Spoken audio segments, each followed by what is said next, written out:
first things first, I wanted to look at what was the existing landscape of mentoring within the Department of Medicine. And turns out we actually do a lot already, right? The residency, we have kind of a big sib, little sib structure. I didn't even count that. We have these things called RAD advisors, which is randomly paired mentors to residents. We now have this robust firm lead system where each APD is assigned to a cohort of residents. That started about 3 years ago. Of course, the program directors, we have a lot of affinity groups. Of course, the Residency Diversity Committee, Women in Leadership Development, things like that. And then, of course, residents' initial research mentors or project rep mentors. And the residency also has a good and burgeoning remediation infrastructure. And you'll see mentorship and remediation are not one and the same, but often people seeking mentorship or people who are mentoring will seek advice about remediation. It's kind of another side of the coin of professional development. Similarly, on the fellowship side, it's a little bit less robust than the residency side, but same thing. You got the PDs, a lot of them have K development award committees if you're a physician scientist. There's K scholars programs for people who are pre-K, not pre-kindergarten, but pre-writing a K award. And similarly, there's a remediation infrastructure that's light but growing. And in the faculty side, what I found was, interestingly, the physician scientists had some more support, but the faculty support was overall much lower than the trainees. And again, you all in the audience are like, that resonates, that tracks. So research scientists had, again, often if you're on a K, you have a structured requirement for a structured committee anyways. And there's programs like the K Scholars. There's programs like the PSCDP, which is the Physician Scientist Development Program, and Women Physician Scientist Society, WPSS. And there's programs for folks who are physician scientists who are underrepresented in medicine, like ARCHES and ImmunoX. And again, your career mentors, your affinity groups, things like that. Clinician educators had a little bit even less than that. There's this group called Process in the Department of Medicine, amazing program that's new, a couple of years old, that focuses on community building and skill building. And I work a lot with the amazing Process chairs as well. There's, of course, great programs like, we encourage people to go to Escape educational conferences for some peer mentorship, things like that. And then the pure clinicians, kind of the big C, little e educators, often were the ones who felt very under-mentored. So we then, Bob Wachter, our chair, was like, okay, you're starting this job in October. In January, we typically have a Department of Medicine leadership retreat. That's for all division chiefs, and there's usually an external speaker. And so do you think you can whip that together on mentorship in January? And it was great. We had this Department of Medicine leadership retreat. We had a guest speaker who's Vineet Chopra, who's the chair of medicine of Colorado, who's done a lot of writing and reading and literature on mentorship, both in the academic journals as well as in the popular press, like Harvard Business Review. And we had this retreat, the division chiefs met, they brainstormed solutions, and it was the last Friday of the last administration. We had all these plans for pilots, and then Monday happened. And as you all know, the world has changed ever since. And then our whole department, of course, was focusing on NIH cuts, all these things. So all of our best laid plans and innovations and pilots were kind of forced to be put on hold, understandably. That day we really focused on bright spots, trying to look at the bright spots from Dr. Chopra, think about what we could do better in medicine, and think about highlighting places in our department where things were going well already and places for improvement. And we wanted to set some strategic goals for mentorship. But again, on Monday, the whole department, the whole university's priorities changed.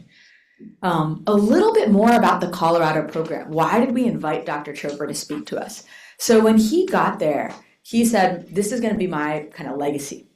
And he did a huge investment in mentorship and faculty development at Colorado. One of his main innovations, which was modified by Michigan, Dr. Justin Dimmock, who's a surgeon, physician scientist, and health disparities researcher at Michigan, really started this concept of launch teams, is what the Colorado rebranded was. And it's a fancy way of saying, honestly, career development committee. And what they do is they say, hey, whether you're a clinician or a physician scientist, you would all benefit from a team of mentors, not just a dyadic approach. And we're going to help you with some accountability on that path. We're going to make some pairings or suggest some pairings, give you a committee, and then we're going to actually guess how many administrative staffers they assign just to this program. Just guess. You're going to laugh in UCSF. 1. 4. 4 full-time 100% staff members are devoted to this mentorship program at Colorado, where they do pairings, they do mentorship matching, and they actually send individual emails to mentors and mentees to say, have you met yet? I'm going to find a mutual time on both of your calendars to help you meet. I'm going to facilitate that for you. I'm going to set up the Zoom. I'm going to calendar. It's like mind-blowing, right? So it was a huge investment. And then the other half of the investment was on kind of branding and glitzy promotional materials like this brochure. And so I thought, ooh, how can we do kind of a UCSF twist with limited resources on that? More to come. Stay tuned on that. I thought this was like your Jeopardy. UCSF Oh no! Created it into a. This is a fun color-coded characterization of some bleak spots, the opposite of bright spots. Like, where can we do better? And I think in discussions with our clinicians, our physician scientists, and our clinician educators, these are the themes that kept bubbling up. And again, I think these are going to resonate with you all. One was for subspecialists in the room. Any subspecialists in the room or on Zoom? Yeah, a lot of us. There's often this fellow to faculty, adjunct, assistant, professor purgatory. A lot of people felt like there was very little mentoring there. That you're not quite a fellow, you're not quite a faculty member, you're adjunct, where are you? As I mentioned, clinicians, big C, little e, women physician scientists, folks who are underrepresented in medicine, and on both the mentor and mentee side, because our underrepresented medicine mentors get really overtapped and overtaxed. And how do we improve mentorship for underrepresented medicine physicians without exacerbating that minority tax? Early career faculty in general. This is another one that's going to resonate. Mentors in general feeling undervalued, feeling like I put my blood, sweat, and tears into all these mentees, and that's why I'm here, but feeling undervalued. The general has its own funding challenges to support mentorship, right? Guidance for mentorship around career transitions was felt to be lacking. I mentioned this remediation as another side of that coin, right? A lot of different chiefs and faculty and leaders said, I need help. No one ever taught me how to give guidance to faculty on professionalism, on, mentoring someone when it's, quote, not going well, things like that. A lot of concern throughout about advancement and promotion. PhD scientists and faculty and postdoc had their own set of challenges that were kind of magnified, mirroring this, but magnified. And again, we can talk in our panel about other thoughts you have. So I'm a person who likes to solve problems. I don't like to just showcase the problems, which is easy. And so in my listening tour, I took every idea that I heard. I had structured interview questions approach we presented at the showcase earlier this week. And one of my interview questions was, if you had unlimited resources, how would you solve this problem? And then, type of thing, blue sky approach to this problem. And every single idea of all these chiefs, faculty, trainees, external and internal leaders, I wrote them, this is just a window into my crazy. I wrote them all into a pick chart. Possible, implement, challenge, and kill. Then I categorized all possible challenges into kind of short, medium, and long-term goals and color-coded them by theme of intervention that we're going to go through. And the common themes are this. Of course, in a perfect world, what do we all want? What are they saying right outside for the strike? We all want more money, more funding, right? So in an ideal world, mentors want more funding. Mentees want more funding. People want protected time for mentoring. People want more education about best practices, how to be a better mentor, mentee, how to build mentoring programs. People want more education about advancement, promotion. People want more community building around mentorship and peer mentorship. People want more, publicity is a loose word for getting credit for the work that you're already doing. There's so many people in this room even who are doing great stuff, and then how do you just get people to even know what you're up to? People wanted assistance with matching. How do I figure out who's a good match for this faculty member or trainee? People wanted recognition of their hard work mentoring. And then people wanted an increased emphasis on coaching, which again could be a whole nother talk. And I know you have a really robust coaching program here. So that's a little bit about what I learned on the road. Let's take a peek into the literature before we talk about intervention. So as some of you may know, Dr. Mitch Feldman, who is the Associate Vice Provost of Faculty Mentoring at UCSF. So all of our departments technically flow up to him. And he is an amazing researcher who's published and researched a lot on mentoring. And he developed this faculty mentoring toolkit many years ago that's still posted on the website that has so much high yield good info. And Dr. Chopra, as I said, he does a lot of kind of pop writing on mentorship for Harvard Business Review. He kind of wrote this book, The Mentoring Guide, things like that. And I felt like there's so many resources out there, but people aren't really getting them, or they're hard to access, they're not easily digestible. Our National Academy of Medicine has a toolkit too, and each one of these bullet points you can click on, and it goes to like a huge evidence-based website giving you all the evidence about mentoring. And I told you at the beginning of the talk, we're not going to go into definitions of mentorship sponsorship, but for those of you sticklers who are like, give me that definition, I'll tell you how NAM, the National Academy of Medicine, defined it. What they said is, I love this definition that they chose. It's a professional working alliance where individuals work together over time to support personal and professional growth, development, and success of relational partners through the provision of career and psychosocial support. Wow, like that sounds like the gold standard awesome mentor, right? The other key concept that many of you are aware of, but to just put a name to this framework that struck me a lot, is this concept of matrix mentorship. And so Carrie Byington, amazing pediatrician, right? When she was at Utah, published this paper in Academic Medicine about a matrix mentorship approach to basically improve folks who are in a K pathway. So they looked specifically, this approach was actually specifically for physician scientist trainees to try to increase the number of K awards and improve the K to R transition. And what they did at Utah, which again was I talked to her in detail, very well-resourced program. What they did was, again, a fancy rebranding of committees, career development of committees, but they had this really interesting positionality where the self, the trainee or early career faculty member, is sitting at the nexus of a scientific mentor or a project mentor, a senior mentor, kind of a career mentor, a staff mentor. We often underutilize our staff peer mentor, and then a peer mentor who's going through it with you. And that was a really unique program that hasn't been replicated that much. When Dr. Chopra came and visited us in our retreat, he said we had all the division chiefs there and all the division managers there. And that was one reflection he said, is that, wow, at UCSF, you actually have really better, improved relationships between faculty and staff, that the division managers are all at this retreat. We don't have that at Colorado. That's something that we need to improve. And they're doing that at Utah. So that's food for thought too. So now putting it all together, I did that listening tour. I looked into the literature. I drew on my own experience in my division, my fellowship experience. I have this MAEd background as the assistant program director of the Pulmonary Critical Care Fellowship, a very research-heavy fellowship for 7 years, where most of our fellows every single year are physician scientist phenotypes. And then I'm also the APD of the medicine residency program, where again, people are quite undifferentiated, often early on, and they have a matrix mentorship approach. So putting together the insights from others, the insights from here, locally, our local expertise, my own experiences, I said, we don't have money as of that. After that Friday of the new administration turned to the Monday of the new administration, there's no magical extra funding coming to save us. So what can we do that are low-cost pilots and interventions to address some of those challenges that were identified? So I'm going to take you through 6 little mini interventions that we're trying or in the process of. So step 1, easiest one, low-hanging fruit, is that concept of publicity, of show people what you're already doing.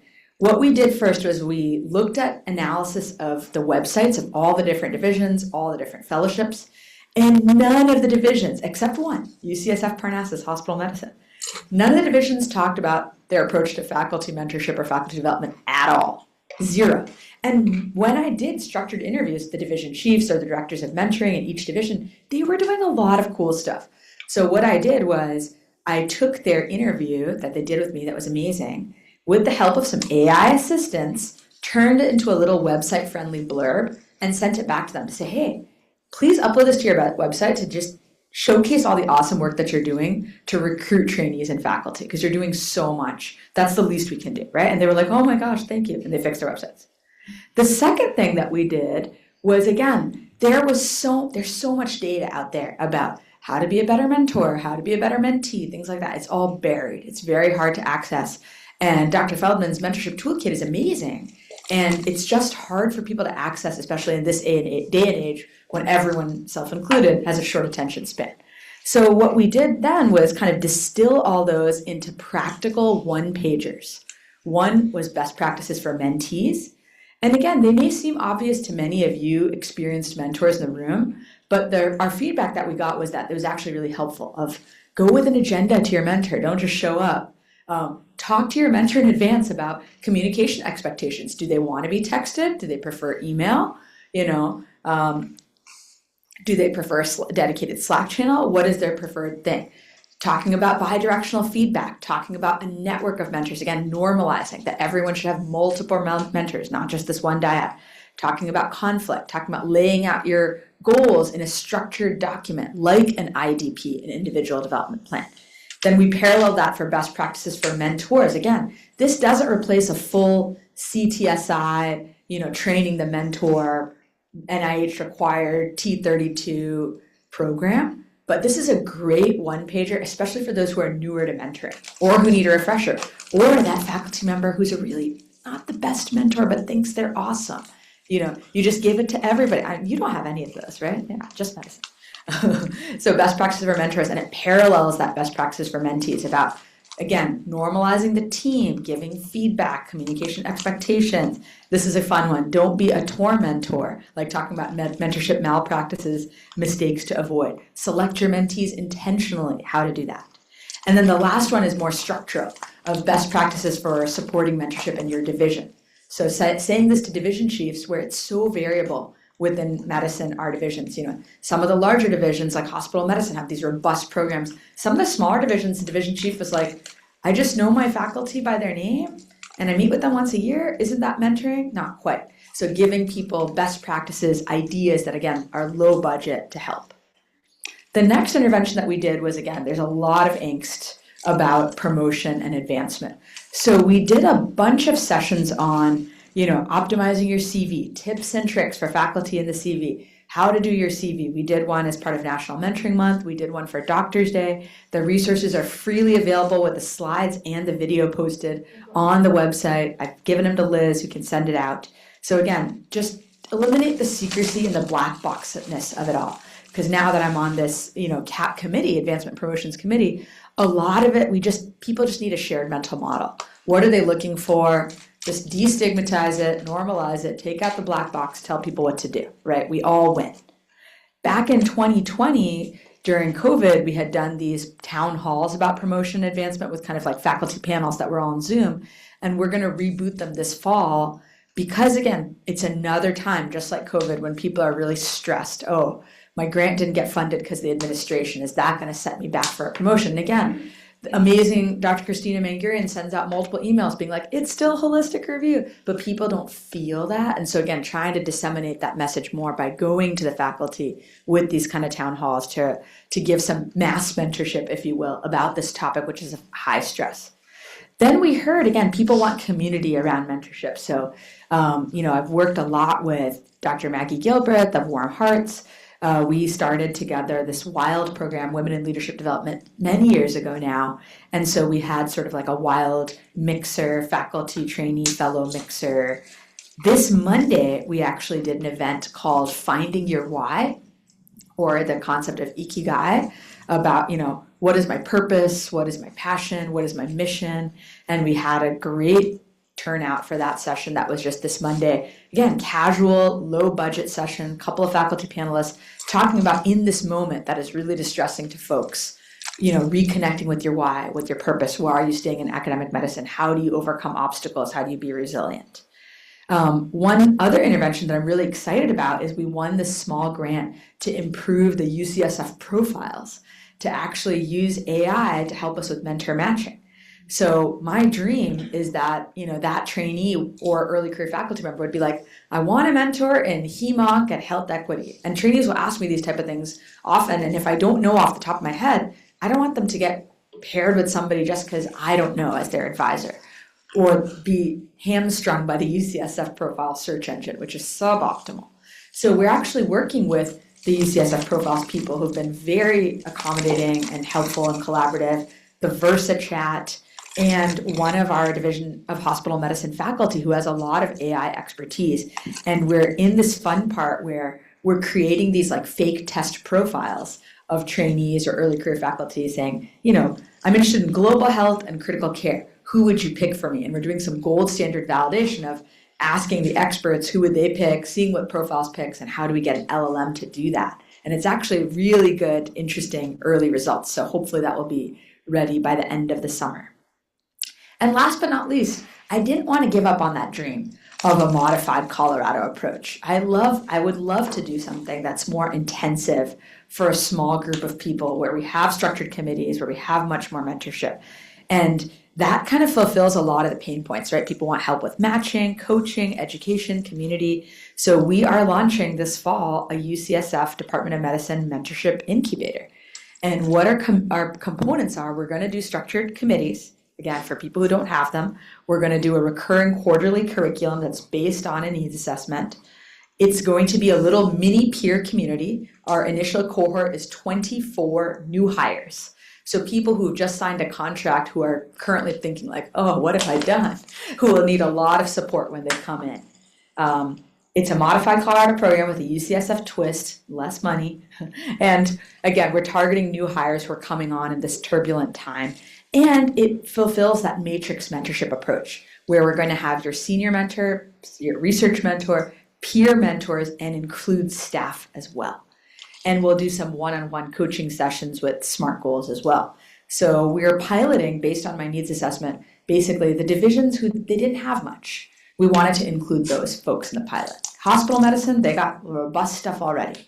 So they should keep on with their program. But we really wanted to target the divisions where they had very little mentorship support or infrastructure. So rheumatology, HEMONC, pulmonary critical care, ID, and then a couple from nephrology as well are coming in. And all of this content, just like my CV talk, I'm a big believer in just put it up on the website. Slides, videos, put it up on the website. It's all going to be recorded. It's going to be freely available. You all can look at it. I'll send it to Liz when it comes out.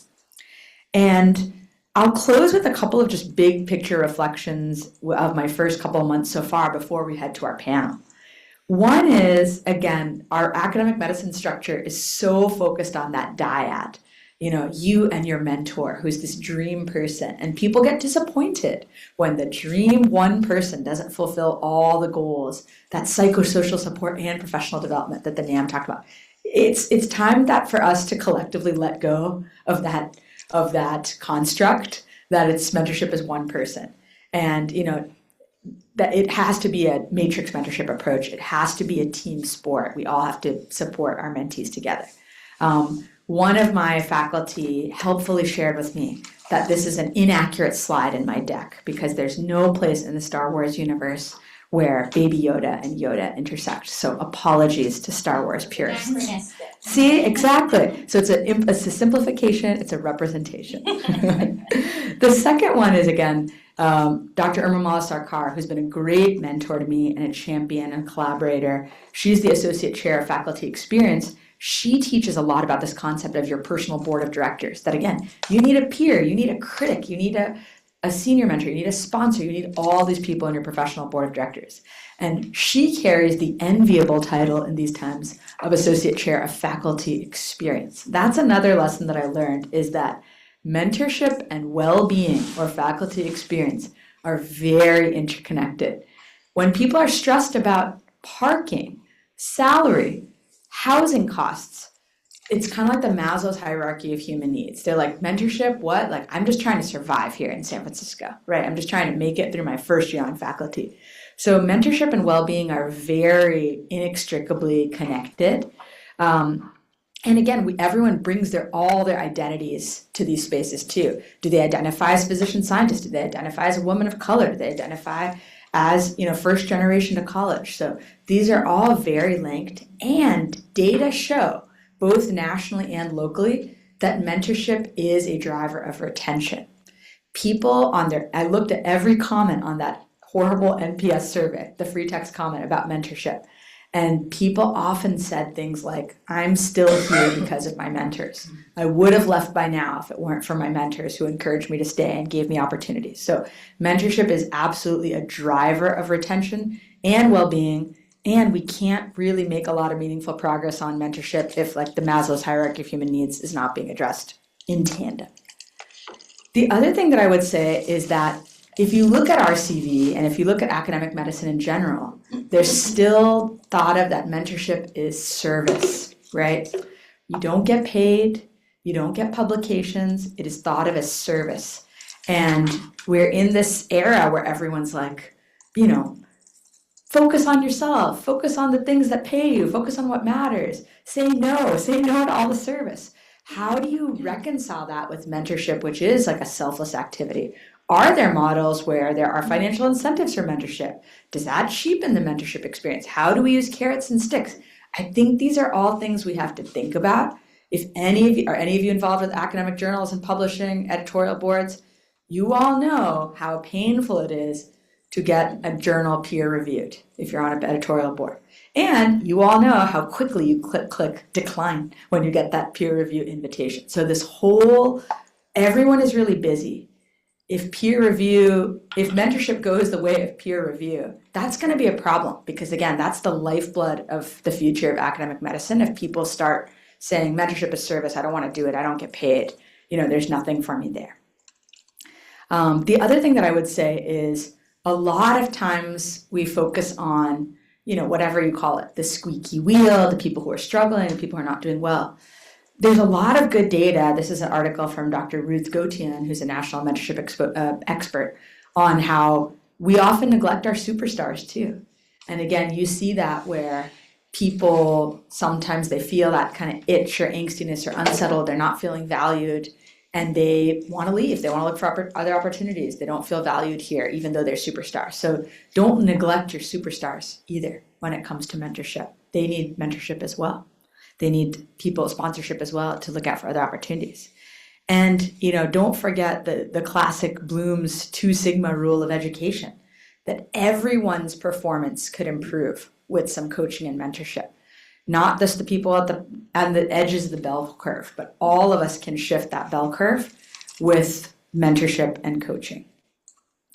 I've set out, this is just the beginning, this is just the first year of my role. I've put out some lofty 5-year goals. But at the end of the day, what it comes down to, again, is those personal relationships, thinking about that mentor that you have that I made you reflect on at the beginning.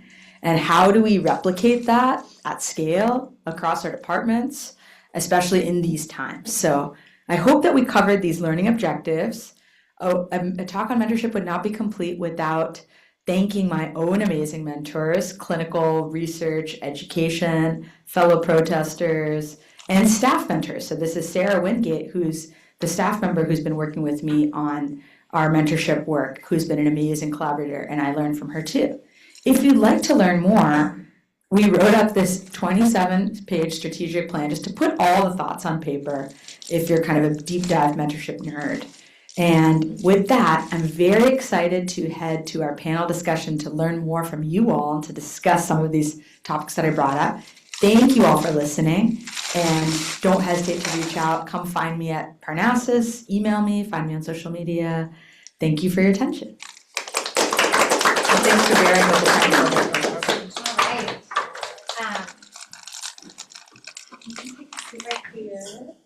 All right. I'm hoping this works, although it appears as if we don't have a camera potentially working in the room. But I'm going to invite Mel and Sanjeev to join Lekshmi up here. And so those of you who are on Zoom will hopefully be able to hear the wisdom and visualize these people. Sanjeev is in his scrubs because he's post-call.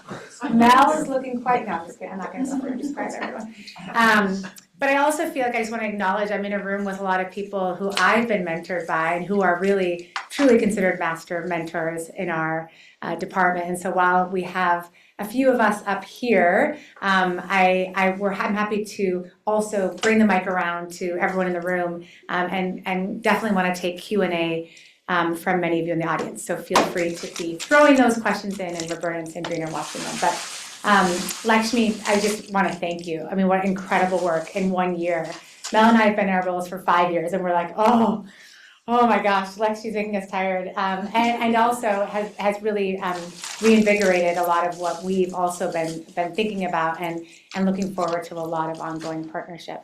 I've asked Sanjeev and Mel just to speak very, very briefly to some of the mentorship and structured mentorship specifically that you have brought to the department, and then we'll jump into some questions. So Mel first and then Sanjeev would be great. You just turn the power on here. Got it.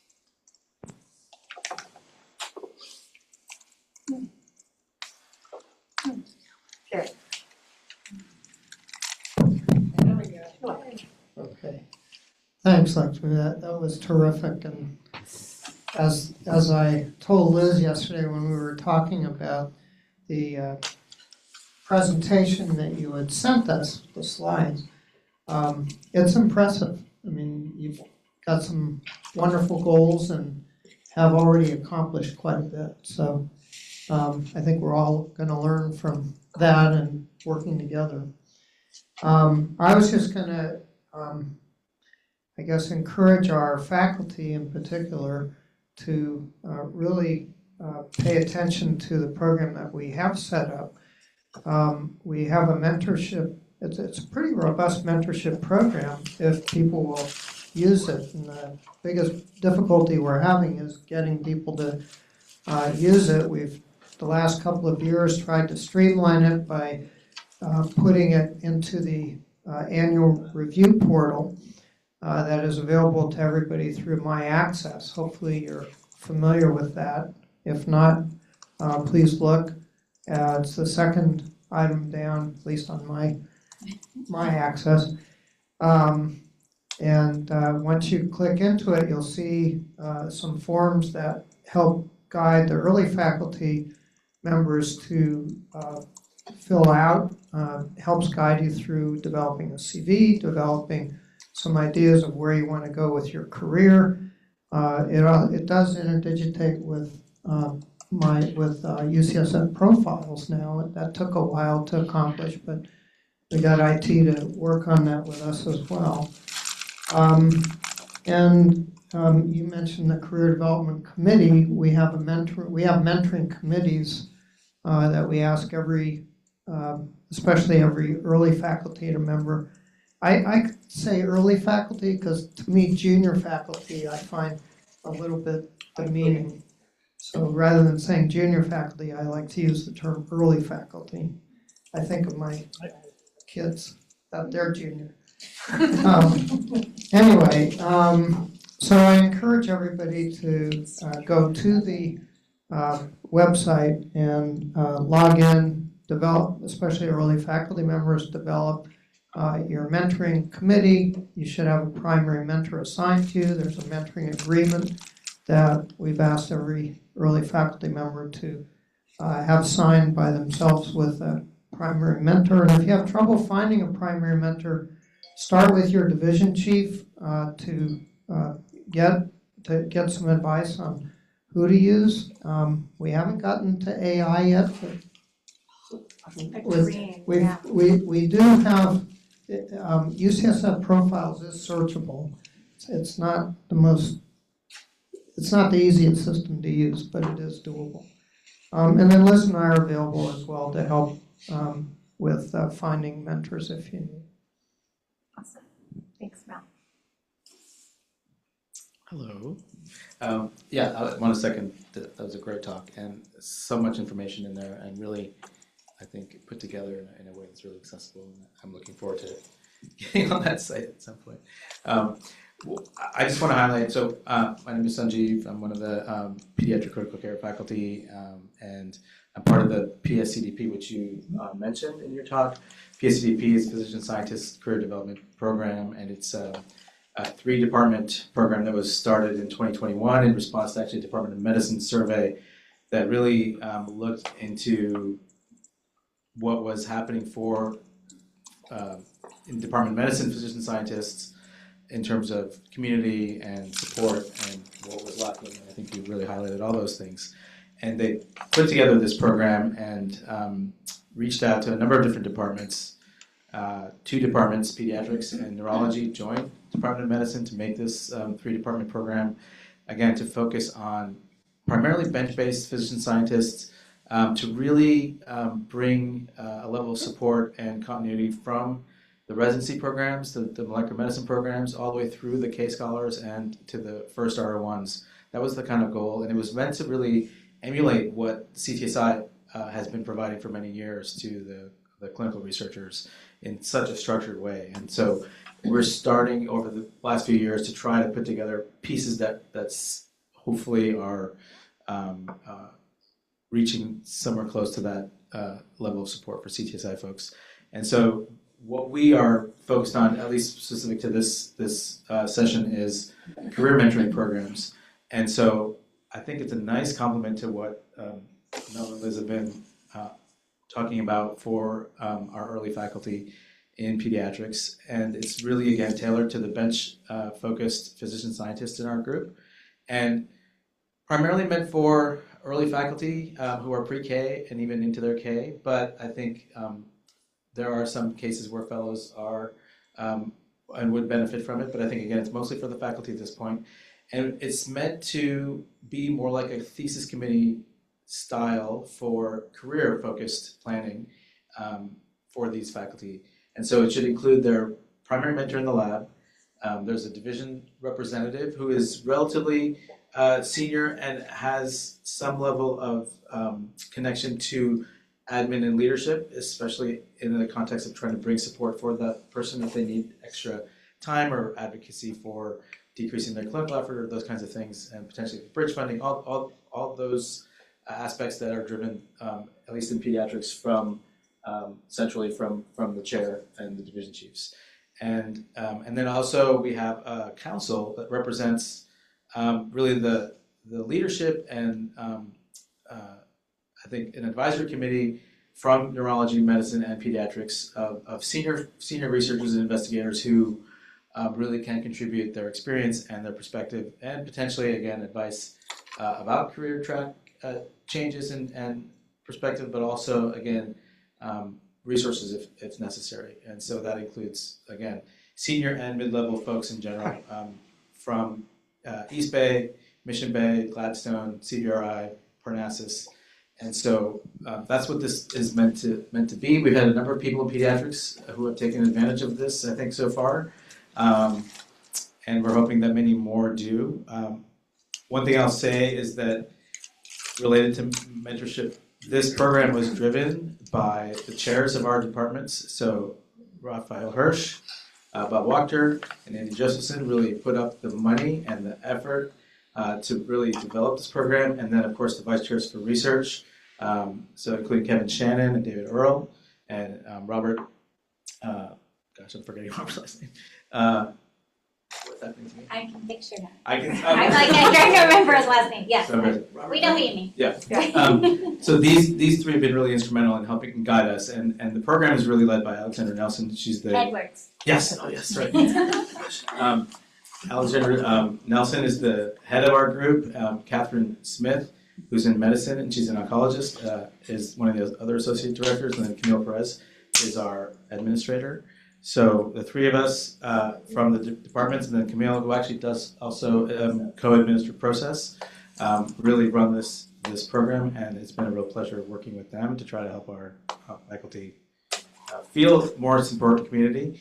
And just one other thing I'll say is related to the mentoring is ongoing kind of town halls and sessions for developing and diversifying portfolio in the time where NIH funding potentially is less available, and then also job track advice practice in terms of giving and negotiating with other institutions, and also presenting yourself in informal and formal talks. Amazing.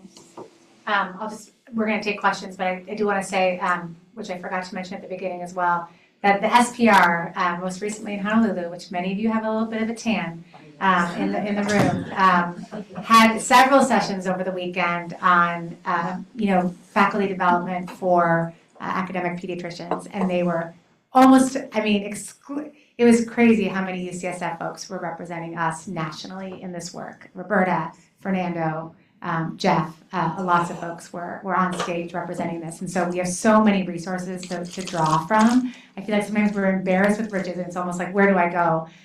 But we wanted to take an opportunity to highlight so many of the people doing this work and some of the programs. I'm gonna start with one question and then I know there are some coming in. What we've talked about though is engagement. So this idea, engagement on both ends, the mentee and the mentor. How can we convince people? The evidence is there, but how do we really convince people this is really going to pay off for you in the long run when it feels like additional work? And one example is Lekshmi's also done great scholarship on peer mentorship, and we tried to use some of the models she's developed for our peer mentorship program this year when we launched a pilot. It really hasn't worked as well as I wanted, and we're going to keep iterating and evolving, but it's this idea of engagement. How do you bring people to the table so that we can start experiencing some of the benefits of formalized mentorship? I would love to hear your thoughts.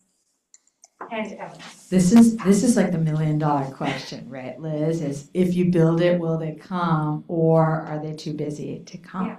Because you have built amazing programs, you have committees, you have mentorship agreements. Sandrine has built a wealth of resources in her roles. And then how do you get people to engage in that content? So I think a couple of things. One is, again, everyone floating through our system has a bunch of different identities, right? Clinician educator, physician scientist, woman underrepresented in medicine, etc. And I feel like if you can pepper them with this content wherever they may go, they may not go to PSCDP, but they might go to WILD. They may go to Process, they might go to their division faculty meeting. Sandrine had led this great paper on, again, this concept of the push versus pull of faculty development, that you actually have to go to the divisions. That's what we did in our Feedback Champion pilot when content is really core. And so people are just overwhelmed and inundated. There's way too many emails. There's so many other communication streams. There's their Volt, there's their pager, there's their Epic chat, there's their personal email, there's the kids' soccer calendar. And yet another email is a way that is important, but you have to just access them wherever they might seek that mentorship with a small m, even if they don't know that it's there. So I thought it was smart that Diane, for example, said, can you give that CD talk for Doctor's Day? Because someone who might have missed it for Mentoring Month, if they're like, Mentoring Month, I can't go to any of these. That's like business hours stuff. I'm busy, I'm just running around. If you say, oh, Doctor's Day, we did it, we're gonna do that same workshop for Warm Hearts coming up. So sometimes you have to give that same content in multiple ways. Similarly, we made our mentor best practice and mentee best practice worksheets. And a bunch of the divisions said, can you come to our division faculty meeting and give kind of an expanded version of that tip sheet? Can you just give us a little mentorship 101, 201, and I said, yes, and similar to this, I want to highlight some of your mentors too. You have amazing mentors in your division. So that's how we're structuring some of those sections is I'm going to HEMONC, I'm going to give a little bit of, here's my best practices, but you don't know me. I'm not HEMONC. I'm not a HEMONC physician scientist. Let's hear from your trusted colleagues who are HEMONC physician scientists and HEMONC clinician educators, best practices from their perspective too.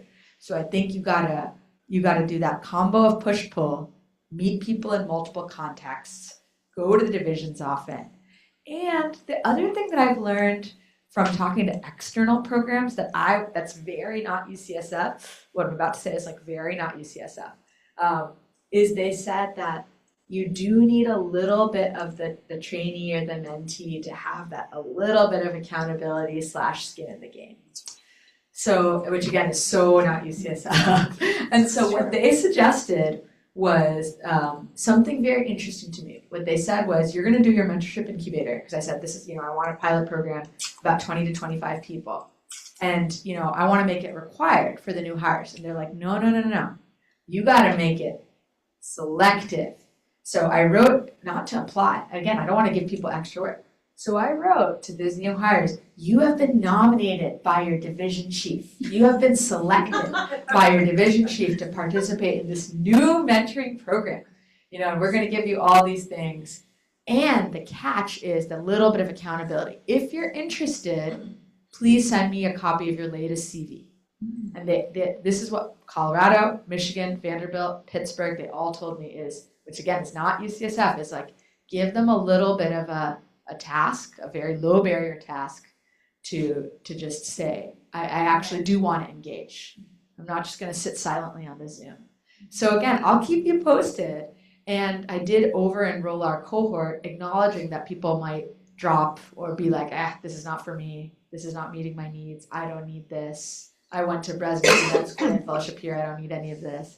So I did say, hey, you extra 5 people, because I said a target cohort set is 20. You extra 5 people got off the wait list to come in. You were nominated by your divisions. And those people will probably be the most engaged, is my prediction, right? How many did you get? So we have 20 plus the 4 waitlisted, so 24. I'll keep you posted how many stick with it. All right. I don't think It's fine. Okay, it's fine. Hopefully everybody can hear. pretty good here. So Lekshmi, thank you. Also very impressed and very inspiring. And I don't know that she was able to join on Zoom, but I think Martha Elster is starting a new pilot program in our department that will focus very much on the clinician educators. And my comment/question is around that, right? I think it's the same in medicine. We have a lot of really great programs, more so recently than before, that have a strong focus on the academics, with a designated program for the physician scientists that do bench research, and a lot of mechanisms to help people really make those criteria in their academic work, right? Yet in our department now, about 2/3 of the faculty are HS clinical, and a lot of them do mostly, if not completely, clinical work, and they don't recognize themselves in sort of all these things that are being put out there. And Liz and Mel know this because I've given a lot of feedback on the development plan and like, where's your educator role in there? Where is your, right? UCSF profile allows you to say your publications and your grants, but nothing about what your teaching skills or interests are, right? Now, we have a new vice chancellor for education. I don't remember what his role is coming up, and I'm hoping that he will change some of these things. But my question specifically for you is that, so on the one hand, I think people aren't engaged because like they feel like none of this is on me.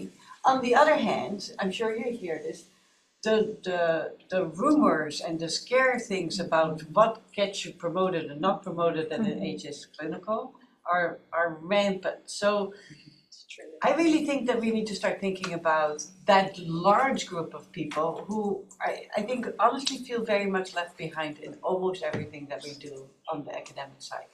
I totally agree with you, Sandrine, and that's what our needs assessment showed.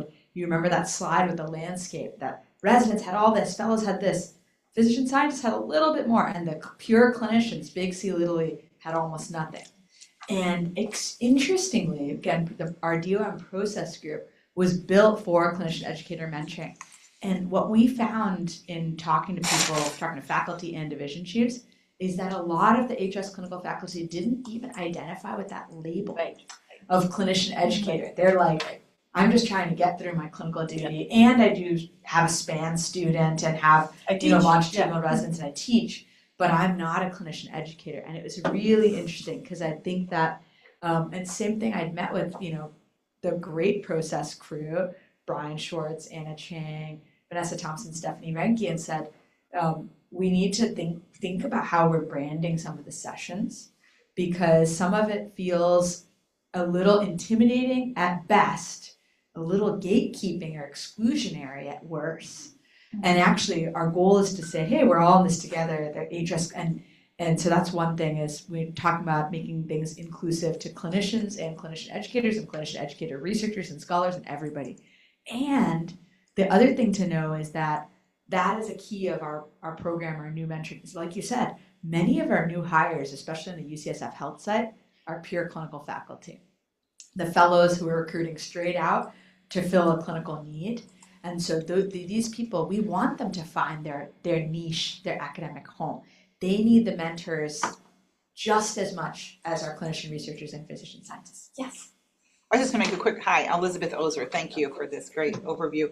I was just going to say really quickly, and I think Liz is aware of this, but we just got our UCSF-wide community climate survey results. We have data on there on who has a mentor, how they're satisfied with their mentor. We also have sponsorship, and we also have a new question on the burden of mentorship.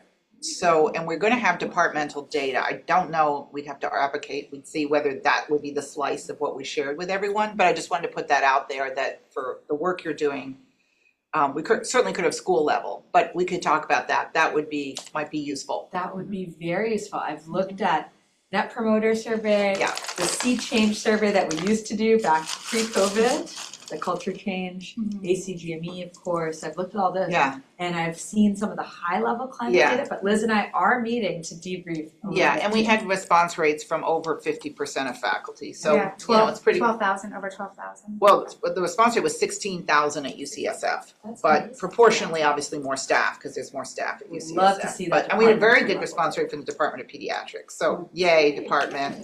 But I'm just saying, I think we could have some good data in our department. And I just want to put a plug in again for the mentoring program that we have on our annual review portal, because we've been pushing the HS clinical faculty who are doing mainly clinical work to get a mentor, get a mentoring team.